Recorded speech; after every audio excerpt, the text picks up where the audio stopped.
Little midi comes off. Wemby.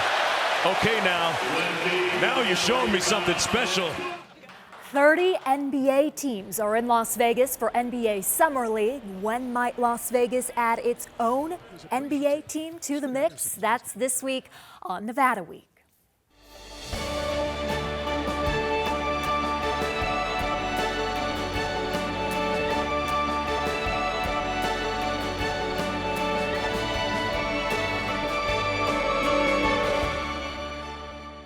Support for Nevada Week is provided by Senator William H. Hernstedt.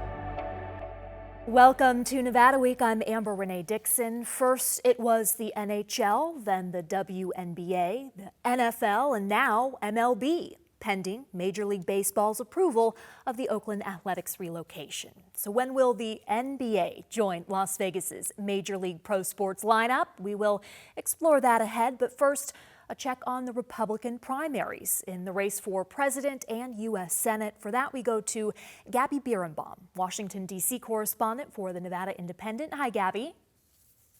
Hi, Amber. Thanks for having me. Yes, thank you for joining us. All right, so ahead of the presidential election in 2024, only 2 Republican candidates for president have visited Nevada. The first was Florida Governor Ron DeSantis, the second, former President Donald Trump. As you reported, at this time in 2015, 8 different Republican presidential hopefuls had already visited Nevada. So why so few this time around in this swing state?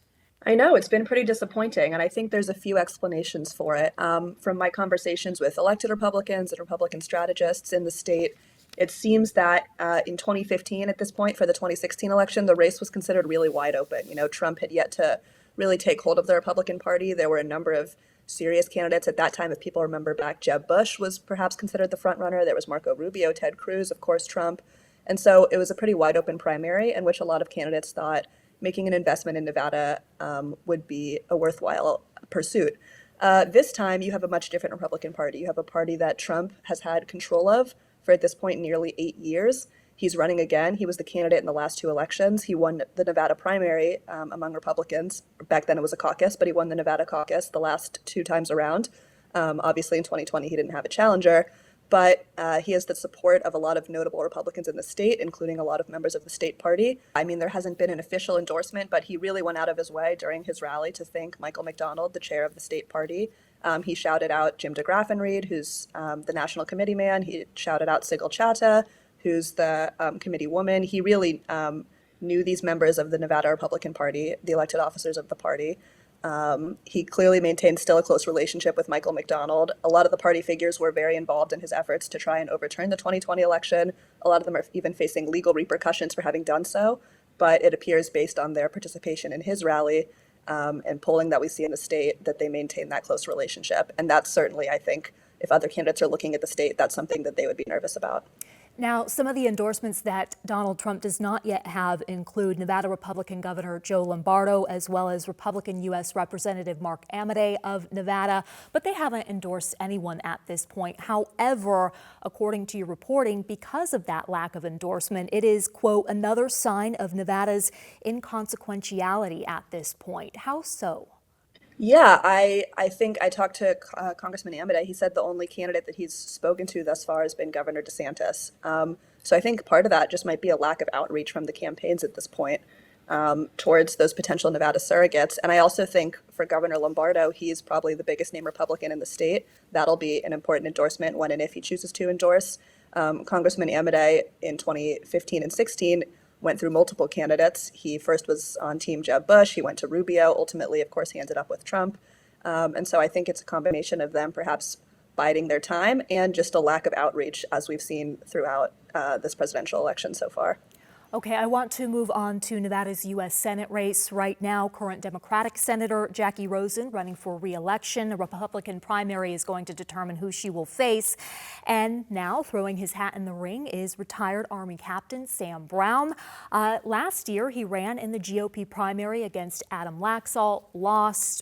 Why does he think he has a shot this time around? Yeah, I mean, I think last time he was really running as an insurgent. Laxalt had the backing of a lot of notable figures. He has a famous last name in the state. He had the benefit of having run before and won statewide office when he was attorney general. This time around, I think it's much different for Sam Brown. He has the support of the National Republican Senatorial Committee that's run by Senator Steve Daines from Montana. Those are Senate Republicans looking to avoid the mistakes of the 22 election, in which candidates like Laxalt ended up losing in winnable states like Nevada. And so I think they were actively involved in recruiting Sam Brown. They're going to be actively involved in supporting him. And so this time around, I think to national Republicans, he's the favored candidate. And so he has that going for him.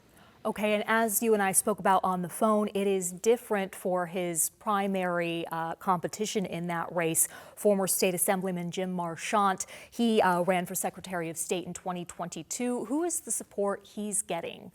Yeah, so Jim Marchant definitely maintains a base in the state among, I think, a lot of what is that Trump base. You know, at his launch event, several notable right wing radio hosts and media personalities attended. Both the chairmans of the Clark County Republican Party and the Washoe County Republican Party were there. I think that shows that he still maintains a base of support among, again, that state party that's also been supporting Trump. And so, in that sense, especially given that Sam Brown has only lived in Nevada for 5 years, Jim Marchant might have a leg up in terms of statewide support, although it's going to be hard to contend with Sam Brown's ability to fundraise potentially off of the back of that NRSC endorsement. All right, and the primary difference between these two candidates on campaign issues would be? It's hard to say. I think, my colleagues interviewed Sam Brown earlier this week, and they gave him an opportunity to sort of distinguish himself from Jim Marchant. And he said, I think just the fact that we're both in the race is an indictment of Jackie Rosen. He didn't want to go there. So to me, I think the biggest difference thus far, Marchant has already endorsed Trump. He's popped up at a few Trump events. Sam Brown has yet to endorse a Republican candidate. So I think if we can draw a distinction right now, it might be that support for Trump. As well as Jim Marchant being a denier of the results of the 2020 election. Yes, that's a good point. Jim Marchant has been a very prominent election denier. That was his platform when he ran for Secretary of State in 2022. Sam Brown has definitely not been as far on that issue. When we asked him about it recently, he said he didn't want to relitigate issues from 3 years ago. His point throughout has been that he wants more faith in Nevada elections, but he hasn't gone as far as Jim Marchant, who, clearly believes that the election was stolen. Gabby Birenbaum of the Nevada Independent joining us from Washington, D.C. Thank you for your time. Thank you. To basketball now. During the NBA Finals, Basketball Hall of Famer Shaquille O'Neal asked NBA Commissioner Adam Silver whether expansion to Seattle and Las Vegas was a possibility. Silver's response was, yes, it is a possibility. So when might Las Vegas get a team, and what could keep that from happening? Kurt Bodenhausen, a sports valuations reporter at Sportico, joins us now. And Kurt, the earliest you think an NBA team would be based in Las Vegas is? I'm going to say 2028. I think that's maybe not as soon as some Las Vegas residents want, but I would say it's more than a possibility. I would say probability. Las Vegas, Seattle, certainly front and center in terms of the two markets the NBA is looking at. But the big thing the NBA has to take care of ahead of time is its TV deal. The two big things were a new collective bargaining agreement, which it knocked out agreement between the owners and the players in April. And now we have the new TV deal that has to be done. That'll help set the price because teams will know the economics that they're getting into. And then that will also allow for to set a timeline. Adam Silver's been very clear. Nothing's happening before the TV deal gets done. But listen, people know this is on the radar. So people are getting their ducks in a row right now as it is. So they're ready to hit the ground running when the expansion process starts.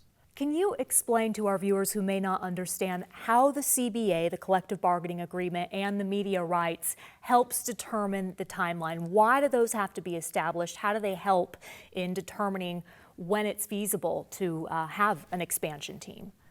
Well, those were the two major economic forces that the NBA had to check off its list before it could turn to expansion, which has been a long time. We're talking more than 20 years since the last expansion franchise, and we've seen valuations go through the roof. You've had $3 billion plus sales, three different teams over the last 12 months. So there's a huge appetite for NBA franchises. And I think we've kind of known that the NBA was ready to go to 32 teams. But again, they could not, until you had these long-term agreements, both in terms of the labor agreement with the players, which determines how much money flows to the owners versus the players, as well as the TV deal.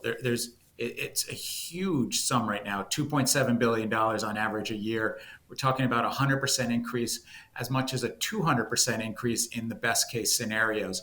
And so that once that deal gets done, the current deal runs out after the 24-25 season. So we would expect a deal to be done over the next 12 to 18 months. That's the timeline that most experts are thinking about, and most media experts. So once that is done, they will set up an expansion subcommittee that will lay out the exact process, start talking to people, because you need three things are important to have in place. You need the right owner, you need the right building, and you need the right market. That's the three key pillars of any expansion franchise. And we are going to be talking about a potential arena with our next guest coming up. But with you, Kurt, Commissioner Silver does certainly seem in favor of expansion, but he has to convince the NBA team owners as well and get their approval. Why may they not want to expand? Well, there's an argument to be made that expansion has always been a bad bet for owners because it dilutes their stake in the business. There's a group of NBA owners, I'd say all of them are very bullish on the future of the NBA. And there's a group of them that don't want to give up 1 or 2 30 seconds of that pie moving forward, because they think that dilutes their equity stakes in things like NBA China, NBA Africa, and the different businesses that the NBA owns.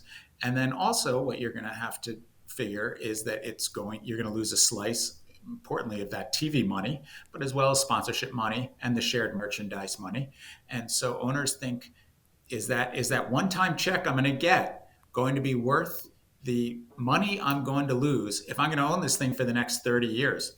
If I'm an owner on my way out, I sign off on this in a second because I'm going to get a $400 or $500 million check on my way out the door. But if you're thinking about owning a team for the next 20, 30 years, you've got to make the calculus. Does this make sense for me personally? Any new expansion team and city has to be accretive to the NBA business. So you would think markets like Seattle, markets like Las Vegas really help grow the overall pie. And that's what owners are going to be looking at in terms of signing off on these deals. There's this pie, or this pot of money, that the NBA team owners all share. And so if 2 more teams are added, then their share of that pie is lessened. But as you just said, there's reason to want to expand to Las Vegas and Seattle. Now, for a potential owner of an NBA team in Las Vegas, what kind of expansion fee might they have to pay to get that team? Well, the Phoenix Suns just sold for $4 billion. So that's probably a good starting point.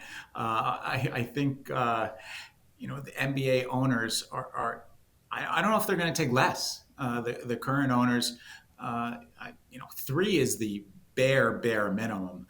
Partly you have to think about what a venue is going to cost. And we saw this with Las Vegas and Major League Soccer. They had trouble because the cost of what the venue was going to be in Las Vegas for Major League Soccer.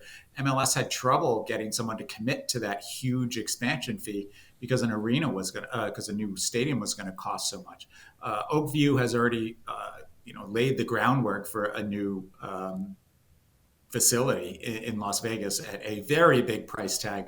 And so we'll see if that happens. But I think you're probably talking about a $4 billion expansion fee once eventually the media deal gets done. And for perspective, the last NBA expansion team was the then Charlotte Bobcats in 2004.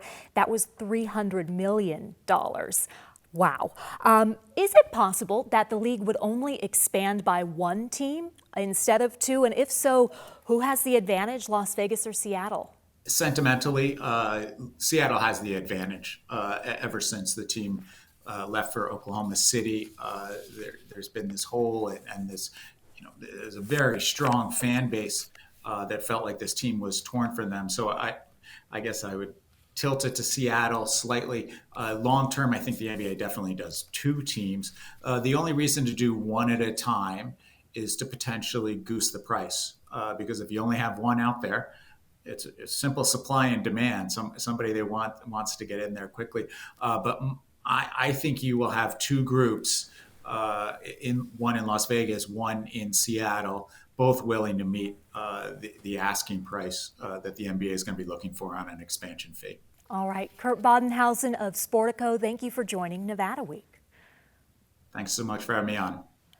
Now, if Las Vegas does get an NBA team, where will it play? A developer called Oakview Group says it's building an NBA-ready arena and a new resort south of the Las Vegas Strip.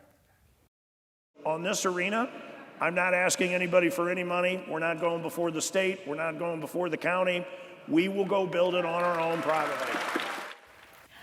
Joining us now to expand on that possibility, as well as why else he thinks NBA expansion could be next for Las Vegas, is Sam Gordon, sports columnist for the Las Vegas Review-Journal. Sam, welcome. Amber, appreciate you having me. All right, so Oakview Group, what makes this developer and its proposal different from all that we've seen come and go in Las Vegas? Yeah, I think it's the extensive track record. I mean, they have a big portfolio of arenas, of venues that they've managed for several years now. And talk about Seattle, they were behind the renovations of the old Key Arena, now Climate Pledge Arena, where the Seattle Kraken play. So they know what they're doing. They're tried and true at this. There's a lot to show that.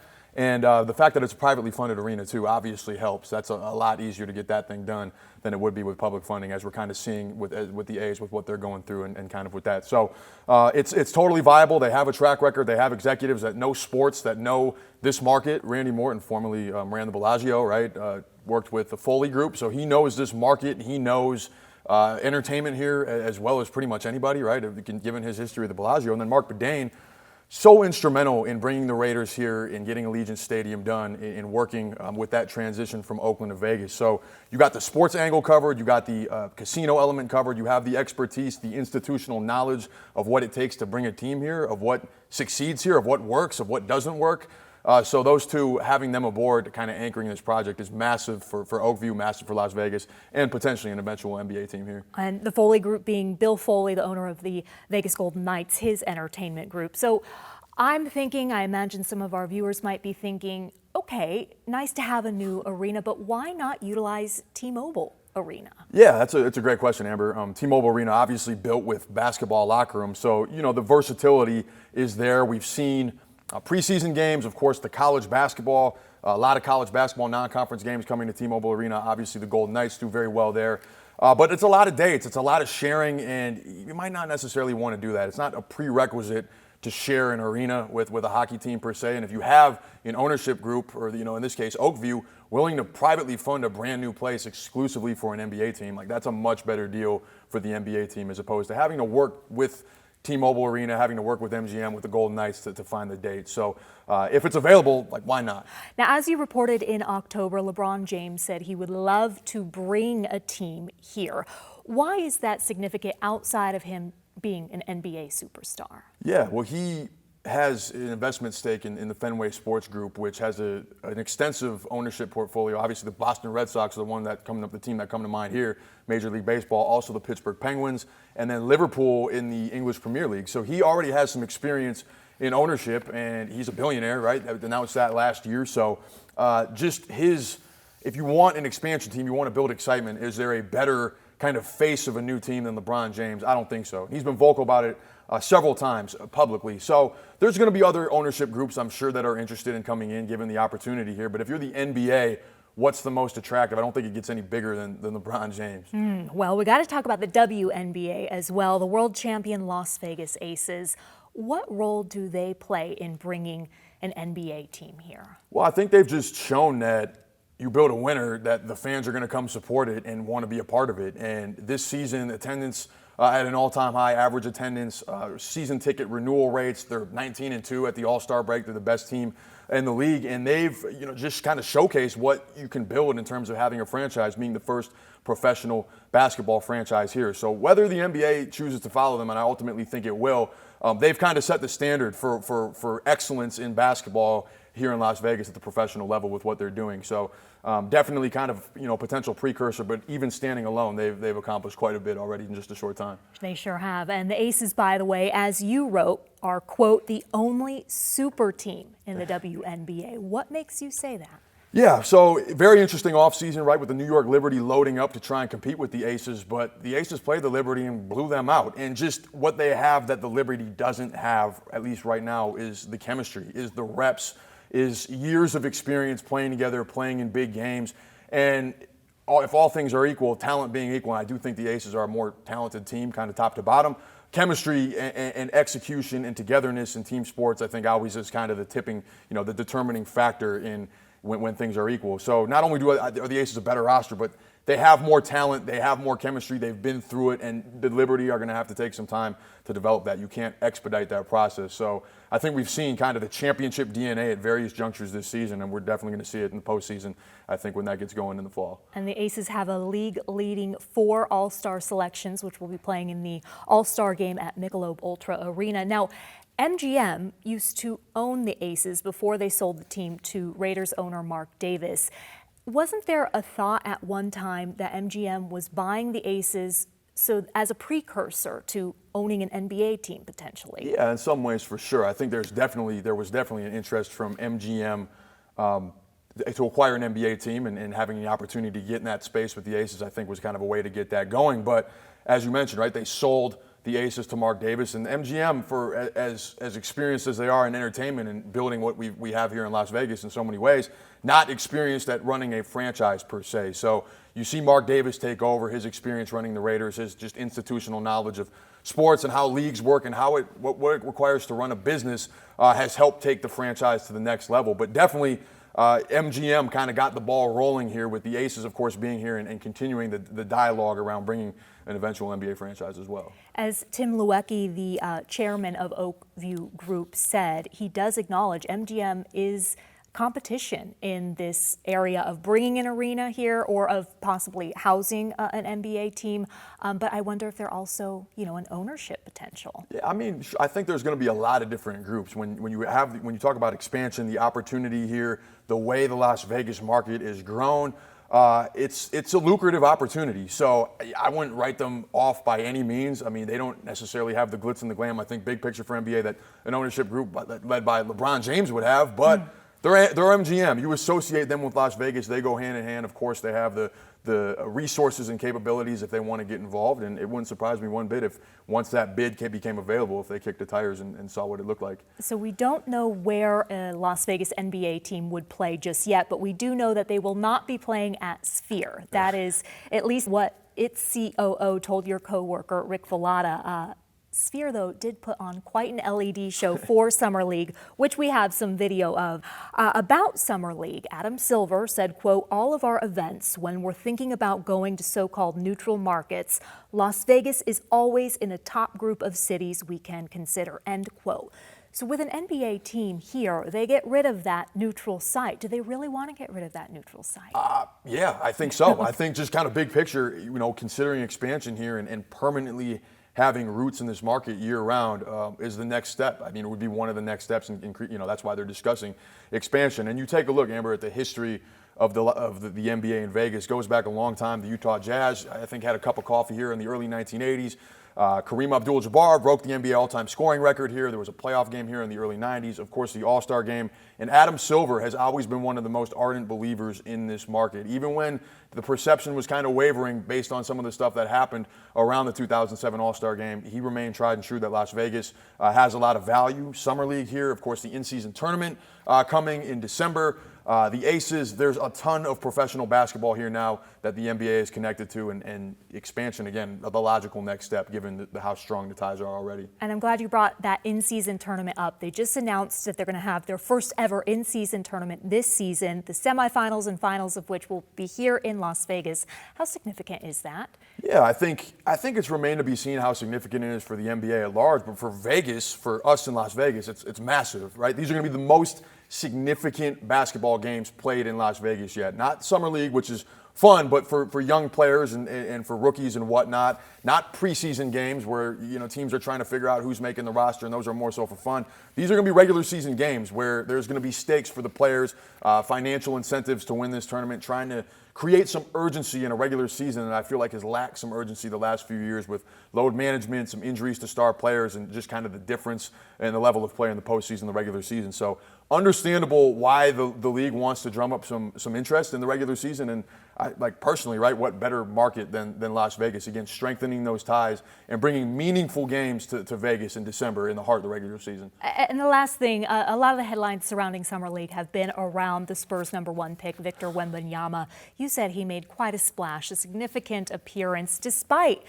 not performing so well, at least on offense. Why was it so significant? The potential that he has as a player, right? 7'3", 7'4". We've never quite seen anybody with his skill set at that size, his ability to block shots on the defensive end and cover so much ground, his ball handling, his shooting, and it's been a long time coming. We've been preparing for Victor Wembanyama to play in the NBA for 9 months. He comes over from France. His season just ends, 3 weeks ago, a month ago, and he still showed up, and he still played, and he still participated. I think that in and of itself speaks volumes about his competitive nature first and foremost, but also his understanding of what he can potentially mean to the next generation of the NBA. So fans were there hours early. There was tons of chatter throughout. It was buzzing in a way that I've never seen NBA Summer League buzz. So it's just, again, a continuance of what this market means and the understanding of how valuable Summer League is to Las Vegas and for young players like Victor Wembanyama who are getting their NBA career started. Sam Gordon of the Las Vegas Review-Journal, you've got us all pumped up for the NBA. Thank you so much, Amber. Appreciate Thank you for coming on. And thank you for watching. This episode marks the start of our 6th season here at Nevada Week.